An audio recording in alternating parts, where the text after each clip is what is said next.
कुरापती सुरूच आहेत। पाकिस्तानकडून जम्मूच्या उरी, पूंछ आणि कुपवाडामध्ये गोळीबार सुरू झालाय। करना आणि तंगधार सेक्टरमध्ये सुद्धा पाकिस्तानकडून गोळीबार सुरू आहे। पंचगाम आणि चोकबिलमध्येही गोळीबार सुरू झाल्याची माहिती मिळतेय। पाकिस्तानकडून पुन्हा एकदा शस्त्रसंधीचं उल्लंघन करण्यात आलेलं आहे। त्यांच्याकडून वारंवार शस्त्रसंधीचं उल्लंघन हे सुरूच आहे। भारताकडून सुद्धा या गोळीबाराला चोख प्रत्युत्तर दिलं जात आहे। दिवसा झालेल्या गोळीबाराची दृश्य जी आहेत आपण या ठिकाणी पाहताय। दिवसा ढवळ्या पाकिस्तानकडून शस्त्रसंधीचं उल्लंघन करण्यात आलेलं आहे आणि भारतीय सैन्याकडून सुद्धा या गोळीबाराला चोख प्रत्युत्तर दिलं जात आहे। जम्मूच्या उरी, पूंछ आणि कुपवाडामध्ये गोळीबार सुरू आहे।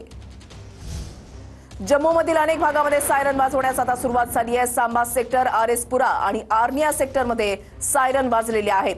जम्मू एअरपोर्ट जवळ सायरन वाजण्यास आता सुरुवात झालेली आहे। सायरन वाजल्यानंतर दुकानं बंद करण्यात आलेली आहेत। खबरदारीचा उपाय म्हणून आता सर्व उपाययोजना ज्या आहेत त्या योजल्या जात आहेत। सायरन वाजल्यानंतर आता दुकानं जी आहेत ती बंद ठेवली जात आहेत। पाकिस्तानकडून जम्मूच्या उरी, पूंछ आणि कुपवाडामध्ये गोळीबार जो आहे तो सुरू झाला आहे। करना आणि तंगधार सेक्टरमध्ये सुद्धा पाकिस्तानकडून गोळीबार केला जातोय।